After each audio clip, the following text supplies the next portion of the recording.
पंढरी नगरीत दरवर्षी आषाढी यात्रेनिमित्त पालखी सोहळ्याबरोबर येणाऱ्या वारकरी भाविकांची संख्या मोठ्या प्रमाणात असते। त्या पार्श्वभूमीवर राज्याचे आरोग्यमंत्री प्रकाश आंबेडकर यांनी वाखरी पालखी तळाची पाहणी करण्यात आली। या प्रसंगी तालुका आरोग्य वैद्यकीय अधिकारी डॉक्टर बोदले यांनी वारकरी भाविक भक्तांसाठी राबवण्यात येणाऱ्या आरोग्याच्या विविध सोयी सुविधांबाबत माहिती दिली। यानंतर आरोग्यमंत्री आंबेडकर यांनी आवश्यक सूचना दिल्या। यावेळी त्यांच्या समवेत आरोग्य विभागाचे संचालक डॉक्टर व पदाधिकारी उपस्थित होते। वाखरी पालखी तळावर कायमस्वरूपी आरोग्य केंद्र उभारावे अशी मागणी वाखरी ग्रामपंचायतच्या वतीने करण्यात आली। यानंतर पत्रकारांशी आरोग्यमंत्री आंबेडकर यांनी संवाद साधला।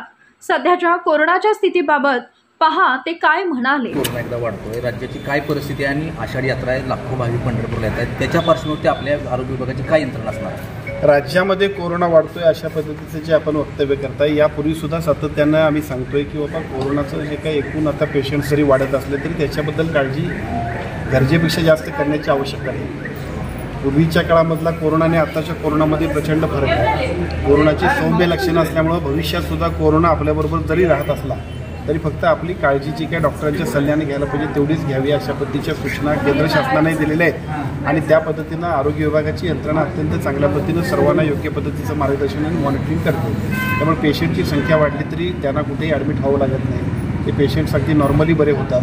सर्दी फ्लू अशा पद्धतीचे जे आजार आहेत त्याच पद्धतीनं आता सुद्धा कोरोनाचं एकूण संपूर्ण चित्र दिसतंय। त्यामुळे त्यासाठी काळजी करण्याची आवश्यकता नाही। राज्यामध्ये किती ऍक्टिव्ह रुग्ण आहेत सध्या राज्यामध्ये? राज्यामध्ये दररोज पेशंटची संख्या वाढते आणि तेवढेच पेशंट्स बरे होतात आणि नॉर्मली ते आपल्या आपल्या कामात हे सगळे आकडे आरोग्य विभागाच्या वतीनं आमच्या वेबसाईटवरती प्रसिद्ध केले जातात।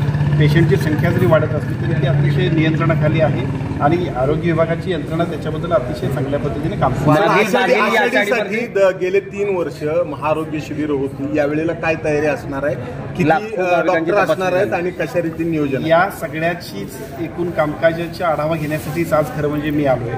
महाराष्ट्राचे मुख्यमंत्री आणि दोन्ही उपमुख्यमंत्र्यांनी वारीच्या संदर्भात सगळ्या वारकरी संप्रदायातले सगळे जे प्रमुख आहेत, दिंड्यांचे प्रमुख आहेत, त्या सगळ्यांची एक सह्याद्री अतिथीगृहावर बैठक घेऊन याबद्दलच्या नियोजन केलेलं आहे। या नियोजनातला जो आरोग्याशी संबंधित भाग आहे तो माझ्याकडे येतोय, ज्याच्यामुळं सगळ्या वारकऱ्यांची सेवा करण्यासाठी एका बाजूला हे सगळे वारकरी पांडुरंगाच्या दर्शनाला येतात, परंतु या वारकऱ्यांची सुद्धा सेवा आरोग्य विभागाच्या वतीने करण्यासाठी ज्या काही उपाययोजना करायला पाहिजेत ते करण्याबद्दलचं नियोजन यापूर्वी सुद्धा आरोग्य विभागानं अतिशय चांगलं केलंय।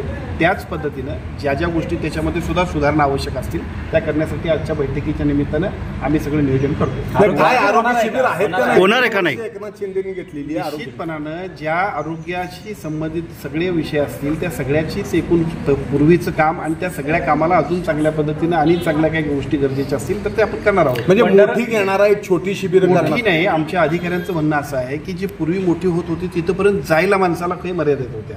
म्हणजे खूप मोठे आपण पेंडॉल मारलेत परंतु त्या पेंडॉलपर्यंत लोक पोहोचू शकत नव्हती गर्दीमुळे। त्याच्यापेक्षा दुसरा एक ऑप्शन आपण करतोय की त्या एकूणच सगळ्याला डिवाइड करून 20 ठिकाणी असे ICU करतोय की ज्या ICUमध्ये त्या ठिकाणचे जे काही सगळे वारकरी असतील आमचे ते तिथं पोहोचतील आणि योग्य ते उपाय आपल्याला आरोग्याच्या ज्या काही सेवा असतील ते घेतील।